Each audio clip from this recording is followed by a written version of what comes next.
Benjamin Zephaniah, welcome to Tell a Friend. In the past week, we've seen global outrage over the murder of George Floyd in America. And after that, we had the global movement in solidarity with Black Americans. What has been your assessment or reaction to all of this? To me, I mean, it's like a ray of hope in a sense. I mean, the killing was a bad thing, of course. But, you know, my cousin was killed in almost exactly the same way in Birmingham, in England. You know, a lot of people said, oh, it happens in America. No, it happens here too. And the George Floyd killing wasn't a gun. I mean, I know since then there's been shootings, but you don't always need a gun to kill, especially when you have a uniform that has so much power. So my cousin Mikey Powell was killed in 2003 in Birmingham with a foot in the back of his neck. He was on the floor, in his case, in a police van. And, Sean Rigg died in a similar way. I mean, there's so many people, I could go on and on. So one of the problems with all these cases is that, people knew about them in England, but it wasn't really an international thing. I mean, I would go to Australia and I would say, there's a guy that died in custody in Britain. And they go, oh yeah, okay, that happened to one of our Aboriginal people here. Or I'd do that in Canada or somewhere. George Floyd was kind of almost live on the internet. And it's almost impossible for anybody, even the kind of worst races in the world, to look at that and go, anything else but that's outrageous, that's disgusting. And I've seen this before. I'm old, I'm 62 now, going 63. You probably don't remember Rodney King. Rodney King was beaten near to death, live. I remember seeing that 5 minutes after it happened on the internet and thinking, oh, after this, it will never happen again. Then it happened again, then it happened again, then it happened again. So what's different about George Floyd? I think it's because it was all there. It took so long. You could hear him talking. I don't know if you've actually heard a transcript of what he's saying. But he says, please, officer, okay, I can't do anything. He says, then he cries for his mother. His mother apparently has been dead for years. He says, mama, mama. And so what really gives me hope, and I've been on a few Black Lives Matter marches, what really gives me hope is that this new movement of Black Lives Matter is not all black people. I've seen some marches where black people are in the minority. I mean, not far from where I live in Hull, they had a march there and it was like spot the black person, and they were saying Black Lives Matter. I've seen corporate buildings, although sometimes I can be a bit suspicious with corporate buildings, but I've seen a corporate building just saying white people wake up. So that kind of gives me hope that it's gone beyond the black community. They can't say we've got a chip on our shoulder, we're exaggerating. So that gives me hope. And there's been a lot of criticisms towards some of the people protesting and the way that they've been protesting. What do you say to those who are taking to the streets? Do you have any advice for them? Keep taking to the streets. I mean, we've been trying to. If you look at the statues, for example, look at the statue in Bristol, Edward Colston. We've been campaigning to get rid of that. I've been part of a campaign for the last 15, 18 years. Nothing. So, people get angry and people say, well, tear it down. The interesting thing is, it was a multicultural, a multiracial, if you like, group that kind of took it down. But, I think the majority of the people there were white people. People that put it into the, but this shows you the kind of strength of the anger. Taking to the streets is really important because for years and years, we've been doing the lobbying. And as for, some people get violent. Sometimes the violence is put upon the people by the police. They still do this. My response is, look, I mean, I love football. I mean, I may be an Aston Villa supporter, that's another thing, but I do love football, right? right? Now, I go to football matches all the time. And every now and again, there's violence. It doesn't mean football is bad, you know? It doesn't mean the cause is bad, the sport that we go and watch. So our cause is righteous. We know we are right. I am not willing to debate with somebody who thinks that racism is good. You know, it's just not a legitimate argument. We are on the right side of history. So it's our job to go out there. If some people get a bit angry and go a bit wayward, well, that happens, but it doesn't mean our cause is wrong. And I just want to shift our conversation to moving on to you and talking a bit about your early life. Could you take me back to a young Benjamin Zephaniah growing up in Birmingham, and could you describe what those foundational years were like? Wow, where to start? I mean, I was born in the hospital that my mother worked in. My mother came from Jamaica. And it's really interesting in these times of, I mean, the other day I was saying to somebody, I want to make a badge or a t-shirt that says, save the NHS, Black Lives Matter, because Black lives are just so integral into the making of the NHS.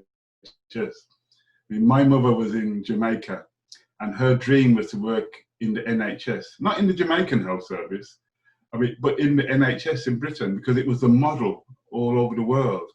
And people forget, especially people on the right, they forget that actually it's a socialist idea. You know, it came from the left. And so that was what she wanted to work in. She was working in this hospital, and that's the hospital I was born in. I was a very difficult birth, apparently. I don't remember it that well, but. And I grew up in a Birmingham where, you know, 1958, so the Windrush generation had not long come, they were settling down. And they were getting lots of racism. I mean, I can remember going in the shop with my mother, and she's waiting in the queue and she's next to be served, and this woman comes in and says, you know, Sandra, you're not going to serve the darkie before me, are you? And then the shopkeeper says, of course not, you know, come here. And I said to my mum, we didn't use the word racism, I was only a little kid. I said, Mum, is that right? Said, oh, she's in a hurry, it's all right, you know. She worked in a hospital, patients slapped her. Could you imagine? People that she was looking after literally slapped her.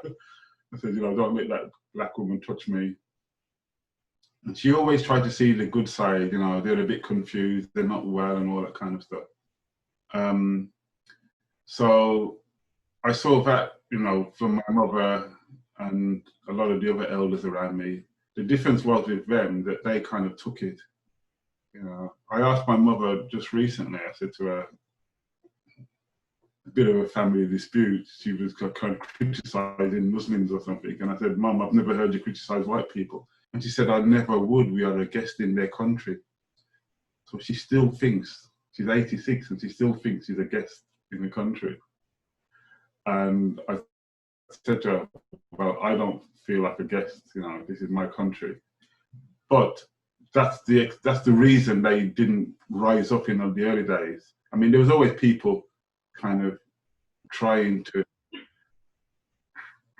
kind of let it be known that they have rights. But generally, a lot of that generation were like, we are guests, we've got to step carefully, we don't want to rock the boat too much. But apart from that, as a kid, it's a great childhood in one sense. My early years, I remember, completely different to the way kids grow up now. I mean, a lot of playing on the streets. Kids hardly do that now. We would play football on the streets, and every 10, 15, 20 minutes, a car would go past, and then we just keep playing. You know, there wasn't all the cars that we have now. It's just the streets were the place to play, and the car would come past every now and again. I remember most of our toys were made. My first bicycle, we got a wheel, we got a frame, we got a chain, got a back wheel, got a saddle, put it together and made a bike, go-karts and stuff like that. So I remember just being really resilient as kids. You know, my first job was me and my brother in the back garden. I mean, we were only 10 or something, but we started fixing punchers and bikes and prams. And a woman, you know, in those days, it wasn't pushchairs. Women had big prams where the baby's looking at the, not just the woman, but looking at the parent. And if they broke down, because we had skills doing bicycles, we'd fix them as well. So we saw ourselves as little entrepreneurs. And I remember those as good times, tough. And we were really poor. I mean, poverty you can't imagine, but we didn't really feel poor because everybody else around us was poor. We didn't really see rich people. So we thought this was it, And later on, I began to experience racism. I remember when I was about 8, I had a brick slapped in my head, my first experience of racism. And this guy said, and he was riding past on a bicycle and he slapped my head. I was going past. And he said, go home, you black bastard. And I went home to my mother and I said, he said, go home. And I said, Mum, I was going home. I just couldn't understand it, I didn't think of home as being anywhere else. I said, I was going home. Why did he want me to go home? And he called me a black, and I went, well, I'm black. And I was obsessed with, why did he call me a bastard? I just couldn't understand the word bastard. And my mum, being this upright Christian that doesn't use bad language, just went, oh, well, never mind that word, son, never mind that word. But, on the whole, it was a kind of good upbringing. It was rough. I'll tell you something that happened to me. And, this would never, I don't think this could ever happen again. I think the parent would be locked up for child abuse or something. I got in a fight with a boy from another little part of Birmingham, and he beat me. And I went home to my dad and I said, I got my nose is bleeding. And he said, go back, fight him again. And I went back and I fought him again and I lost again. And he said, go back and fight him again. I went back the 3rd time and this time I beat him. And then I came on and went, Dad, I beat him, and went, good. And then I realized a couple of days later that my dad knew his dad and they were just toughening me up. That couldn't be done now. I mean, that would be seen as some kind of cruelty or something. But on one hand, it taught me to be tough, and it taught me to, once you've been, it's not just about fighting, once you're down, you get up, you brush yourself off and you go again, And all that stuff with the bicycles and stuff just taught me how to be resilient and how to recycle and all that kind of stuff, So I really appreciate it. My teenage years was very different, I started getting in trouble with the police. My parents split up. My dad became very violent towards my mother. And my mother ran away. Now, there were 7 of us.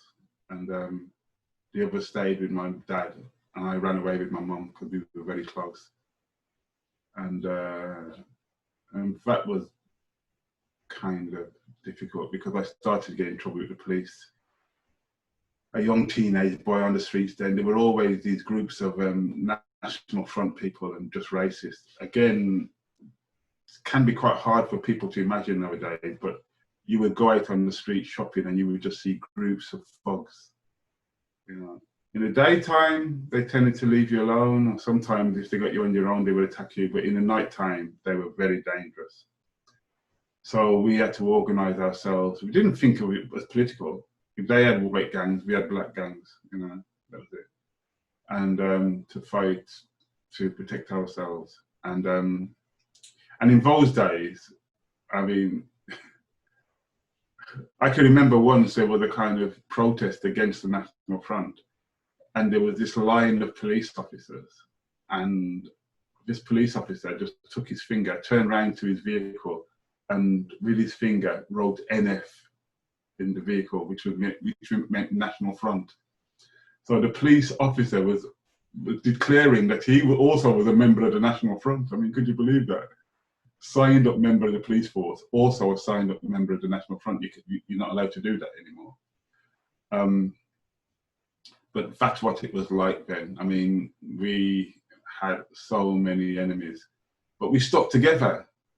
It's really interesting, how do we stuck together? When people talk about baying people now, black and ethnic minorities and all this stuff, we didn't use that term. We just said black and it meant everybody that wasn't white because they were coming for all of us. They wouldn't beat me a bit more than they beat you because I'm slightly lighter skin or something like that. You know, all of us were the same.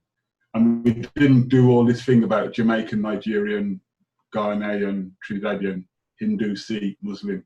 None of that. They didn't ask us about that stuff when they attacked us. I know it's different now, and I know people would disagree with that approach now. But for us, it was a matter of life or death. We had to stick together. We weren't concerned with little differences between us.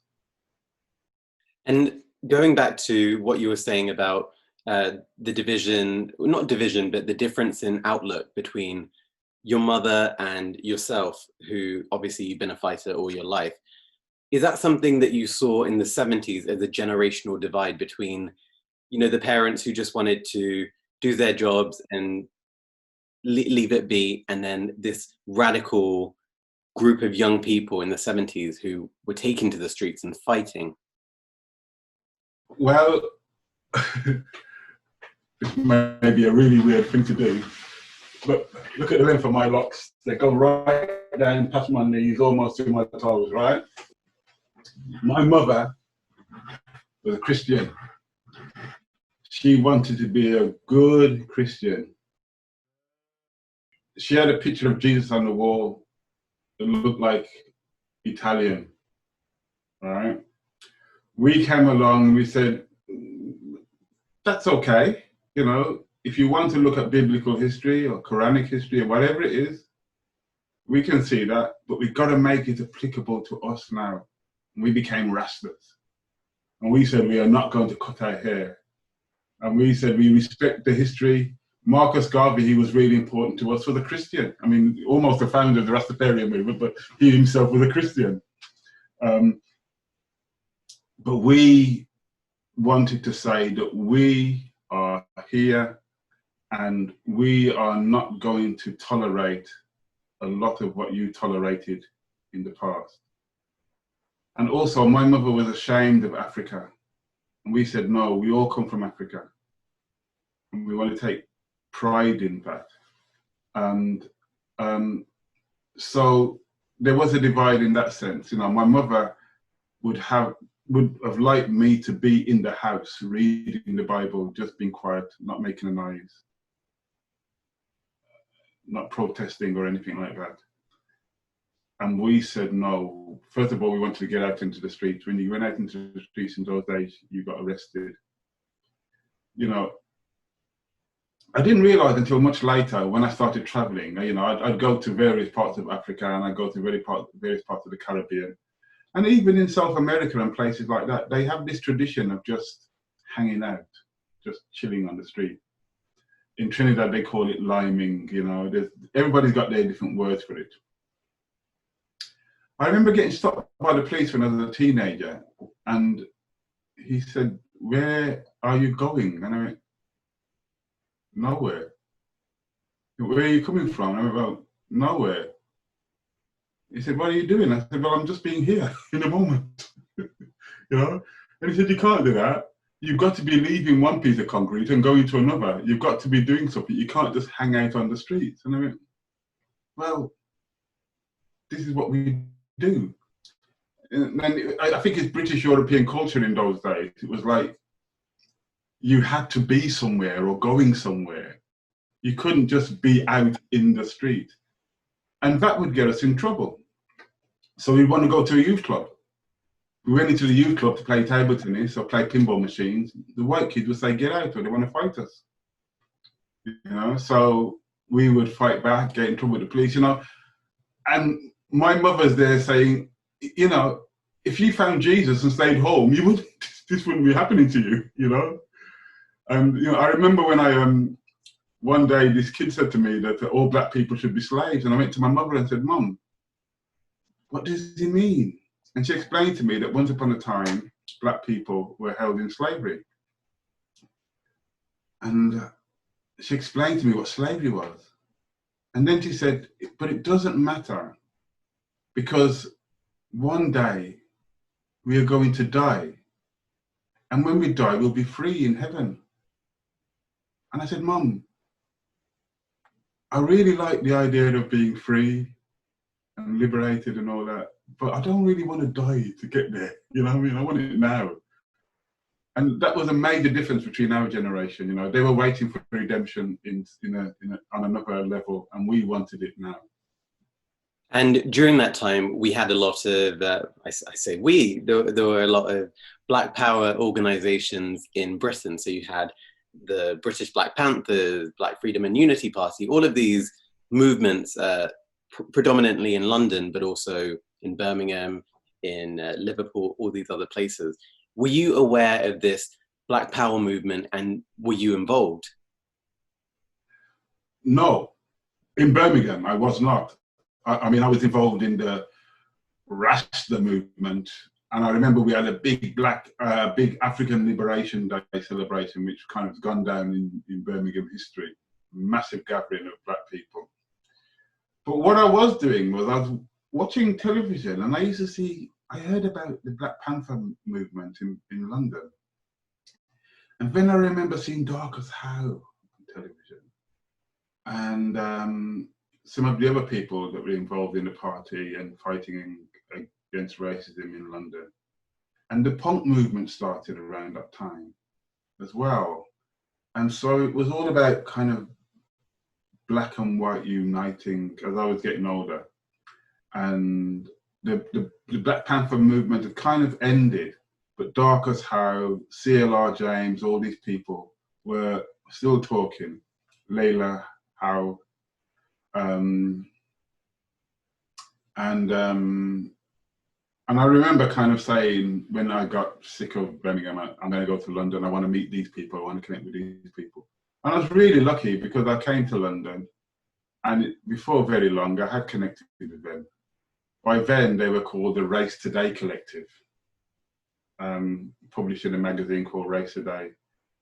And there were lots of different organisations around London. And then, of course, the New Cross massacre, the New Cross fire happened. And that galvanised a lot of us. And that was like one of the biggest marches by Black people, organised by Black people in the history of Britain. I don't know if that still stands, but at the time it was.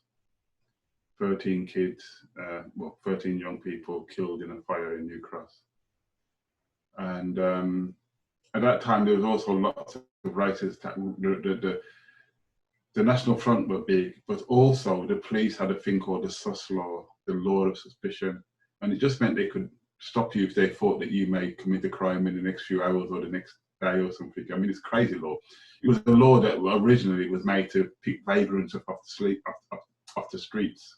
And but they found a way of using it against Black people. So we were campaigning to get rid of that. And in the end, we were victorious. Thatcher dropped it. So yes, I kind of heard of them in Birmingham, came down to London. I was a little bit late, but I joined them and still played my part in my own little way. Now, skipping back to your early years, like we were talking about a second ago, what was some of the music and literature you were consuming at that time? Well, my favourite book was, and I still have my original copy, with The Philosophies and Opinions of Marcus Garvey. I still have my old leather-bound copy of that. Didn't actually do much reading. There was another book called Sex and Race by somebody called J.A. Rogers, who I don't really hear about now. I don't know if that writer's still alive. I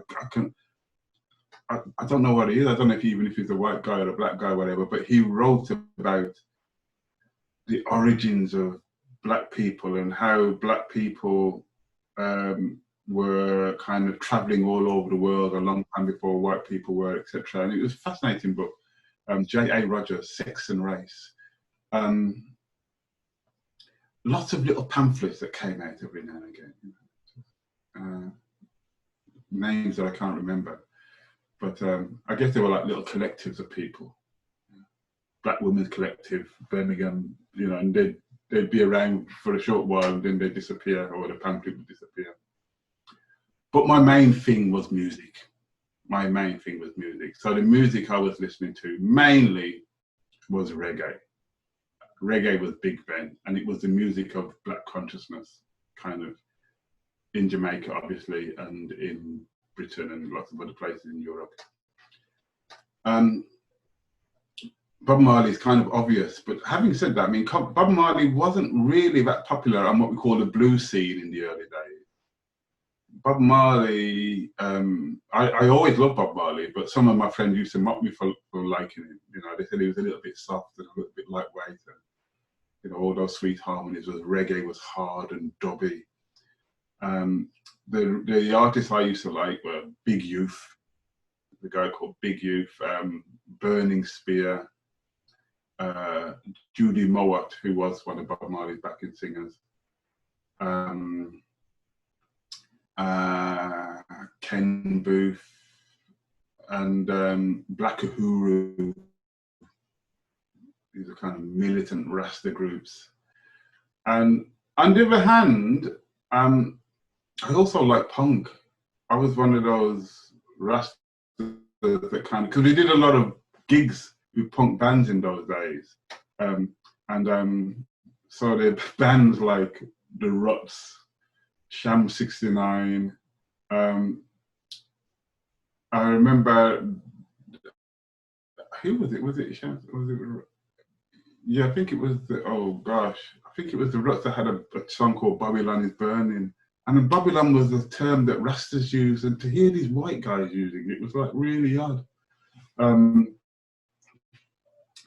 So yeah, and then there was a little bit of soul as well. There was a little bit what we used to call soul in those days. So some Stevie Wonder, Superstition, Curtis Mayfield, Freddy's dead, Freddy's dead, Freddy's dead, Freddy's dead. Anything with bass, you know. And I wanted to ask, when was your introduction to poetry? What led you to take on that art?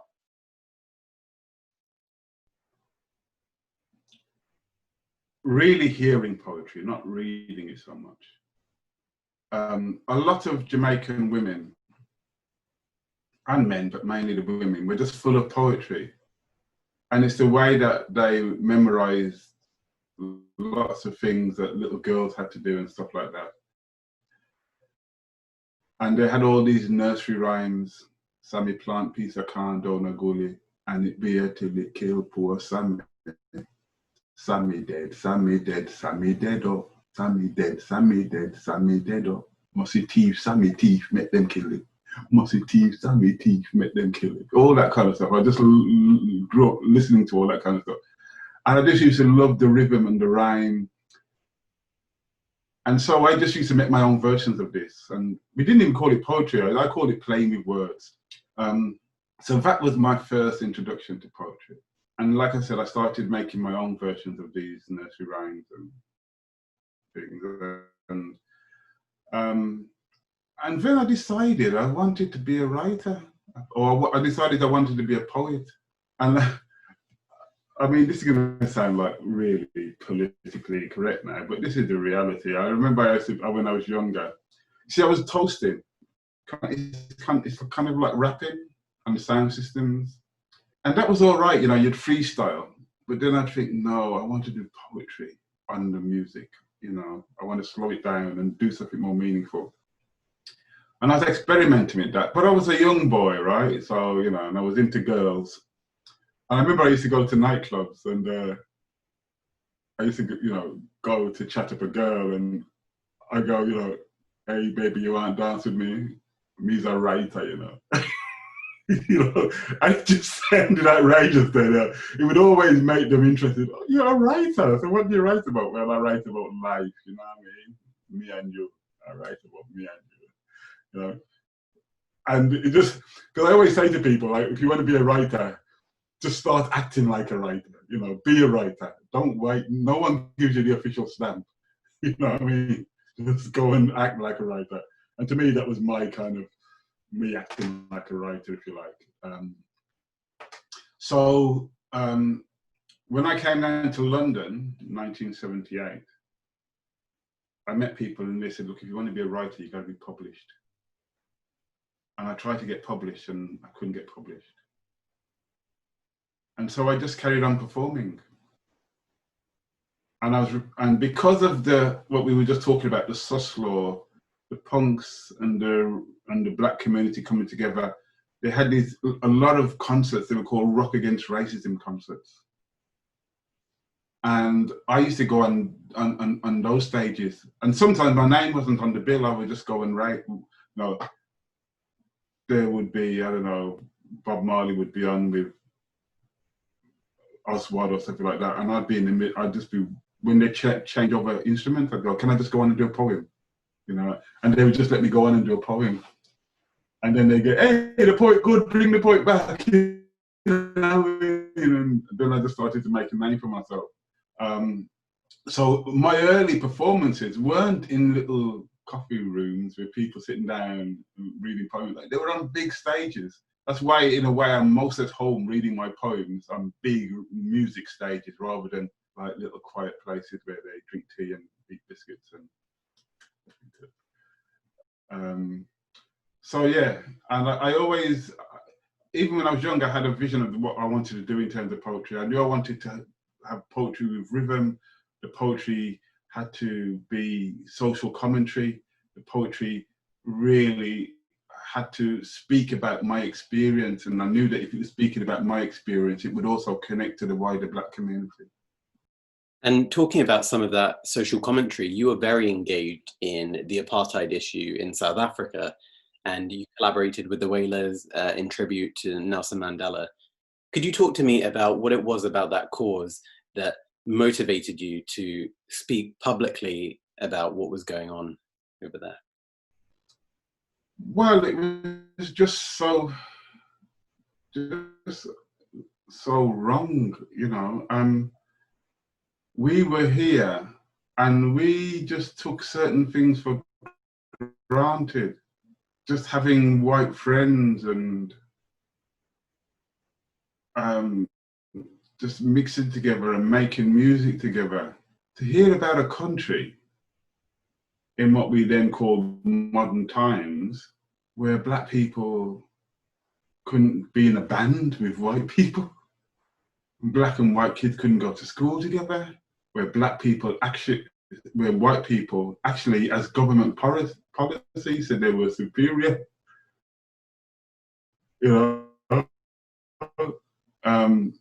It's in the name, apartheid, living apart. There's separation.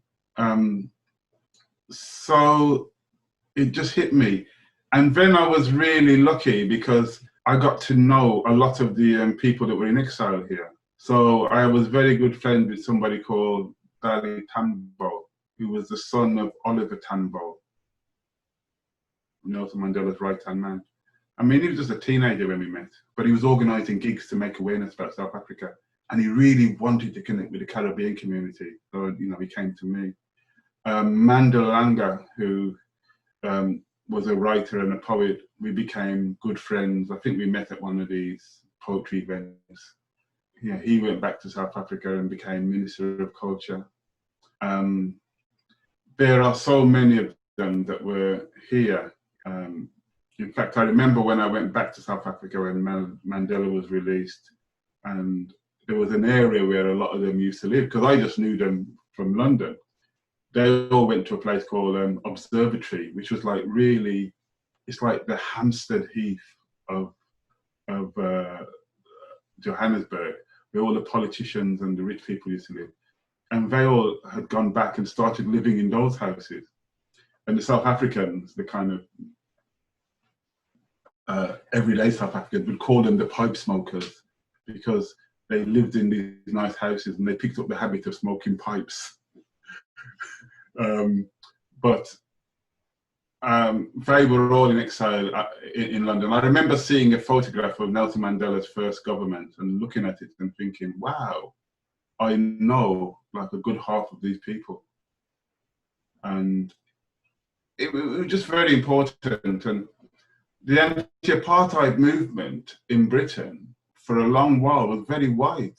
It was kind of the white left wing, which is why Dali Tambo and these people came to me. They said, look, we want to connect with the Caribbean community here, with the African community here. So that's what we did. And every time I go to South Africa now and I see us free South Africa, even with all its problems, I think I'm so proud to have been a part of your liberation. And you're an artist, creative extraordinaire. So I wanted to ask you, do you think it is the responsibility of the artist to engage in politics and current affairs, or do you believe the artist is okay to just disengage with those current topics? Well, first of all, I have to disagree with you about the extraordinaire. I'm just a street poet, man. But I think it's really important for artists to engage. It doesn't mean that every piece of work has got to be political. There's nothing wrong with writing about falling out of love. There's nothing wrong with writing about falling down the stairs, But what's the context? Who are you falling in love with? Is it illegal? There's usually a political context. And I think if you ignore the politics, then that's not good. Again, I find nowadays when I'm talking to people and doing interviews and just talking to people generally, I just keep referring to my age. I'm sorry if you get fed up of this, but I think there is a difference. Imagine, right, the black community in Britain is really small. There's no black people on television. There's nothing like this, right? There's no black people in the media. There's no politician. There's no black politicians, right? The black people we see on television will always be American, Sidney Poitier or whatever. And I get the opportunity to go on television or make a record or write a poem. I couldn't write a poem about daffodils and how I kissed the girl near the daffodil and go back to my community. They would say, look, you had 3 minutes to say something. And all you did was talk about kissing a girl near the daffodil. Kissing a girl near the daffodil is cool, but come on, we are desperate. That's how we were. We were desperate for a voice. So we didn't have the luxury of not being political. When writers tell me that they have, they don't like being political in their work, I think that's a luxury we can't have.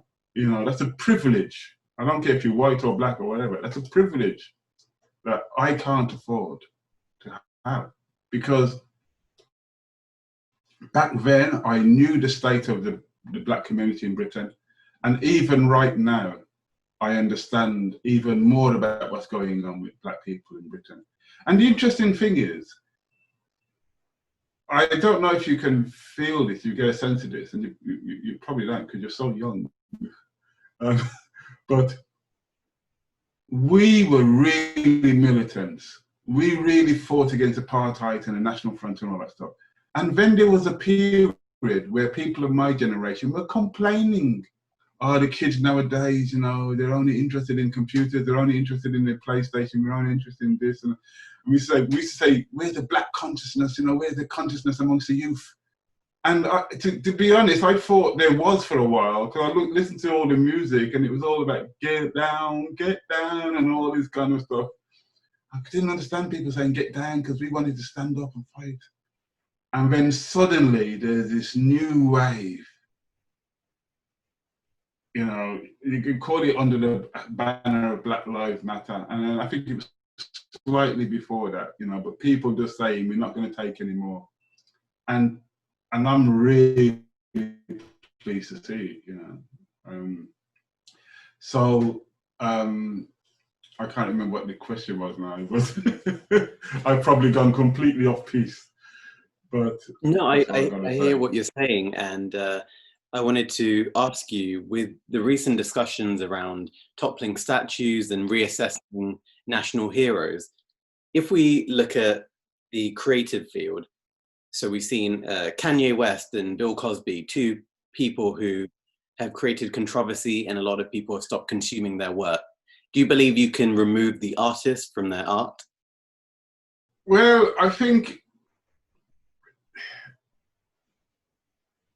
you know, there's a poet I like called Mervyn Peake, who's a white poet. And he was involved in, oh gosh, I can't remember, was it the first, I think it was the First World War. He was an artist as well. He went out and drew images. And he just writes poetry that's completely non-political. It's all about little, I just love the rhyming stories and things. It's just about animals living in jars and all crazy things like that. And I was bigging him up all the time. And then somebody said to me, do you know he was a real racist? And I was like, what? I just didn't know, you know. Philip Larkin, who died recently, he was like the hero of kind of, you know, then they went and looked at his papers at home and he hated black people, he hated women, ironically, which is really weird, but had strange relationship with women. I think we have to be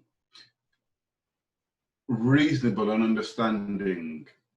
People look at me sometimes and they say, you know, you was a criminal, you did really bad things. And my reply would be, but I talk about them. I'm open and I talk about all my mistakes and I use my mistakes to go back. I go and lecture in prisons. I did a lecture the other day from my prison cell. From the cell I was in, I stood there and lectured all these prisoners. And it was so moving. Even I was moved by what I was saying in the response I was getting back. Because he wasn't a do-gooder. He wasn't somebody that studied criminology or anything like that. It's me saying I was in this cell and how I felt at that time and what it was like in the 70s to be a black man in prison and how I picked myself up and turned my life around. So I think that's the difference. You know, I talk about my mistakes all the time and I say you got to learn from them. People like Cosby, for example, is kind of in complete denial. You know, he will not say, you know, I won't even say whether he deserves it or not is another thing, but he won't even say, for God's sake, he won't even say, oh, please forgive me, I did wrong, you know. So I think that's different. And when it comes to people that do slavery, you know, slavery is not like a little mistake. You know slavery is wrong. If you can do it for 20, 30 years of your life, make a lot of money out of it, that's very different. But my main point is that as human beings, as artists, we are flawed. Normal, everyday people have made mistakes, they've done wrongs, and hopefully they learn from them, and that's the thing. And in 2003, you famously rejected your o.b.e. Nomination. And I was wondering if you could talk to me a bit about your decision to reject it, and especially in light of the conversation we've got now about imperialism and decolonization. Why was it important for you to reject the Order of the British Empire? Because it's the Order of the British Empire. I'm not in that order. I'm just not a member of that club. You know? And I've been fighting against empire all my life. How can I just attach it to my name? I get a shiver down my spine when I think about it. It's just, you know, it gives me the creeps. It's just empire, slavery attached to my name. I mean, I just couldn't do it. And I do find it difficult, and I don't want to criticize people, but I do find it difficult when people say they are fighting against empire and they fight against racism, and then they go and attach that to their name. And usually they'll say, oh, I did it for my mother, or I did it for my community. Well, if you do it for your community, my community respects me more because I didn't take it. You know, I remember when I refused it, somebody was very critical of me, and he went into a youth club and not long afterwards, and he was kind of booed and jeered out of it. I went into the same place a couple of weeks later and everybody welcomed me like a hero. And I mean, I felt slightly embarrassed because I keep saying to them, not taking the o.b.e. is something that I didn't do. It's not something that I did. It's something that I didn't do. They give me the o.b.e. I went, no, I'm not doing it. You know, so I didn't want to be famous for that. But you know, it's about everybody's individual conscience. But I just need to. I just couldn't live with it, you know. And I think that we as a people should find ways of bigging ourselves up, but it should be divorced from monarchy and government. That's all I say, really. I just don't like to impress monarchy or government. It's done. I don't like to use the word career, but it's done my path in poetry or career, whatever you want to call it. No harm at all. And I still do what I want to do. We have real integrity. You know, I can look myself in the face every morning, and I've never regretted it for one moment. And I say that as somebody that's met the Queen, you know, and I used to do a lot of work with the British Council, and the Queen is a patron, you know, I've met her. So it's not about the Queen as such. I always say, I had a good friend called Tony Benn, who was in the Labour Party, and he always taught me, you attack the institution, not the individual. The Queen can't help the family that she's born into.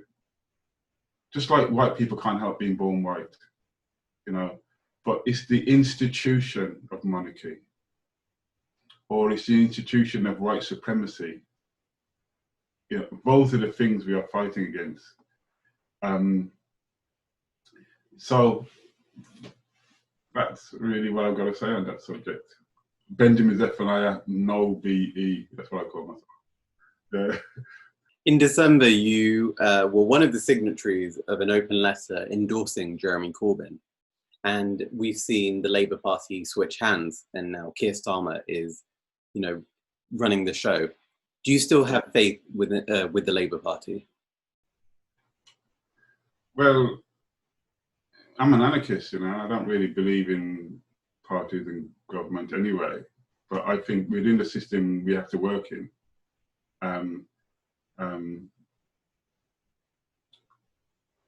they're the lesser of evils, you know. I think I'll stand by Jeremy Corbyn's ideas, many of them.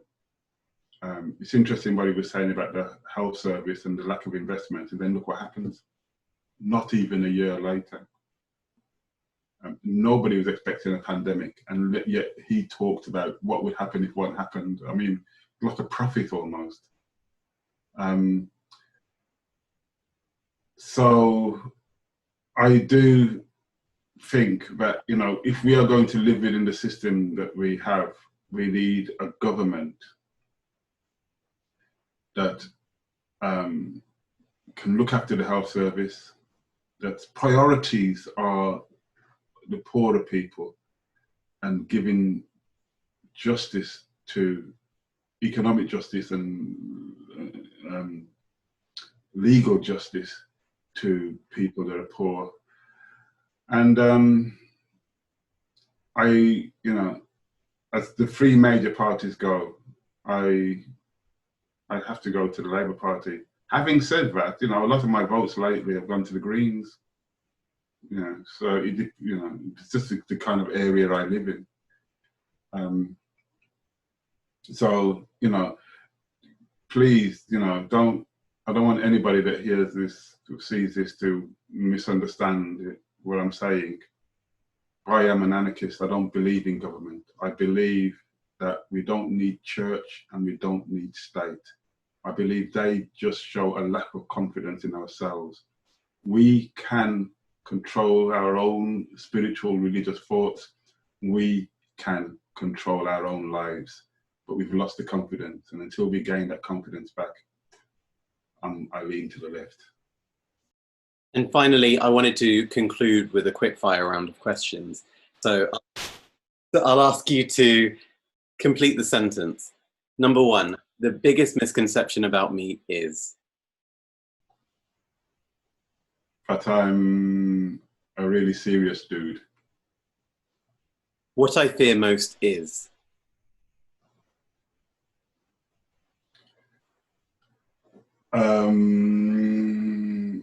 Another pandemic. I am most thankful for Life itself. I am proudest of